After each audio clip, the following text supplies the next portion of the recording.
sekarang tuh lagi booming tipis gitu, booming tipis gitu. Tentang pemilu. Bukan, udah lewat. Nah, sekarang kita mau bicara tentang AI. Aduh. Tahu AI kan? Tahu dong. Iya. Tahu lah. Nah, jadi Ada pemilu serentak.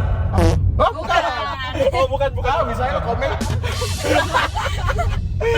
Oke, jadi ada pembicaraan tentang AI teman-teman. Nah, AI ini kan belakangan lagi booming banget nih.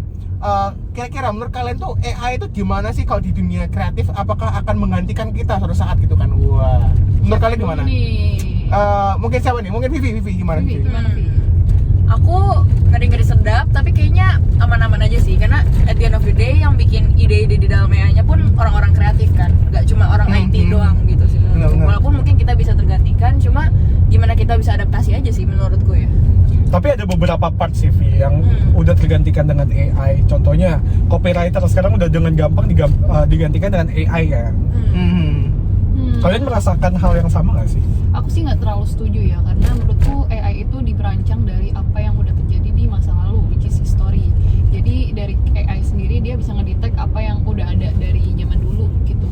Dan pasti kalau ada sesuatu yang baru kita mau garap lewat AI itu kayak nggak mungkin 100% bakal sebagus orang yang mikir gitu. Karena aku nggak tahu ya kedepannya bakal lebih bagus kah atau emang pada basicnya emang AI itu dia ngambil semua historik kita gitu loh untuk diolah jadi data. Mungkin sebenarnya bisa jadi bagus, tapi I think masih perlu campur tangan manusia sih sebenarnya.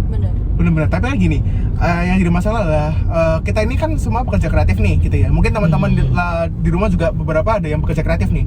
Nah, sebenarnya AI itu harus kita jadikan kawan atau lawan nih. Karena sebenarnya gini, terlepas dari kita mau apa enggaknya untuk terlibat atau menggunakan AI, tapi kan pasti ada seorang yang ingin menggunakan AI. Nah, kalau misalnya kita nggak mau beradaptasi dengan segala kecanggihan AI ini, bukannya kita akan tergilas gitu. Nah, menurut kalian gimana gitu? Kita harus jadi ini kawan sih, Neil. Karena sekarang aja Adobe Photoshop aja ada Adobe Photoshop Firefly kan, yang kayak dengan bantuan AI kita bisa buat, contohnya brand kita ada di Paris dengan gampang kan, cuman kayak tulisan Paris muncul tuh menara Eiffel di dalam sana. Nah, kita harus jadiin itu sebuah kawan sih, kayak tempat kita untuk brainstorming dan segala macamnya sih kalau menurut aku. Oh gitu. Gimana menurut kalian? Menurut aku sih pasti banyak yang orang-orang kreatif itu yang mulai terancam sih. Nggak mungkin kita ngomong kayak nggak mungkin bisa sama dan lain-lain, enggak sih. Menurutku banyak orang kreatif yang mungkin levelnya belum sampai sana atau mungkin lagi baru belajar, itu agak berat pasti untuk orang yang pemula menurut aku ya.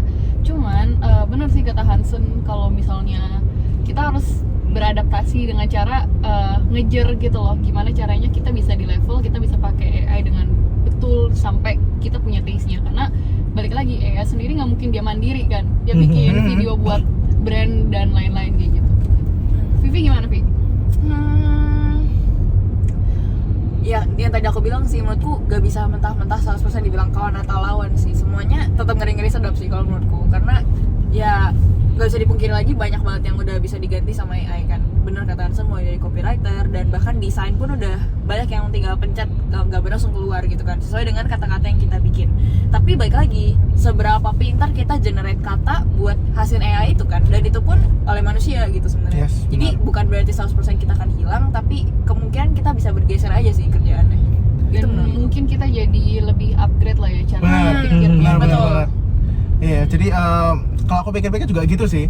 Karena jujur aja selama ini tuh, kalau misalnya aku kan content writer ya, aku jadi kayak kadang-kadang kalau mau bingung apa ini, aku tuh pakai ChatGPT gitu. Nah, itu bisa jadi apa ya? Jadi sebagai panduan aku gitu. Kalau misalnya aku mau bukan misalnya, aku tinggal masukin aja misalnya keywordsnya create a caption about furniture gitu. Nanti dia akan nge-generate gitu. Nah, nanti kita bisa sesuaikan dari template yang udah dikasih sama si ChatGPT itu. Betul. Gitu.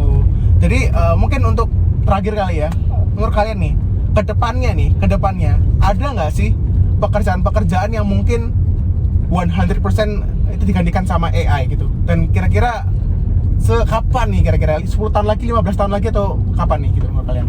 Kalau menurut aku banyak sih yang bakal tergantikan, apalagi kreatif ya. Kalau misalnya kita nggak bisa adaptasi dengan apa itu AI dan segala macamnya, kita udah pasti tergantikan sih. Karena di AI sendiri kan generate semua data dari history kita untuk nge-search kan. Apalagi kalau misalnya kita manusia punya otak satu, kalau AI punya otak kayak beribu-ribu manusia dijadiin satu kan. Iya ya. Makanya menurutku kayaknya cepat atau lambat kita bakal tergantikan sih kalau misalnya kita nggak berkolaborasi dengan AI itu sendiri yang kayak Daniel sempat bilang. Dan kayaknya dalam kurun waktu nggak sampai 10 tahun sih Nil, itu kelamaan sih. Kayaknya dalam waktu 3 tahun atau 4 tahun lagi AI udah makin berkembang pesat dan kayaknya kita bisa tergantikan sih kalau kita nggak kolaborasi dengan AI. Kalau misalnya menurut Cijen sama Yivi gimana? Aku setuju sama Hansen. Kalau menurut aku dibilang tergantikan, menurutku enggak. Karena pasti manusia punya porsinya yang berbeda lagi gitu ketika I ini see. udah berjalan. Jadi ya tapi tergantikannya kayak gimana, maksudnya berubahnya kayak gimana, kita lihat aja nanti 10 tahun ke depan. Apakah kita akan kehilangan pekerjaan? Oh aku nggak, aku supir loh. Tapi sekarang kan dia otomatis. Oh iya, anjir. Apa ya? Jadi kayak pekerjaan apa coba yang nggak digantikan?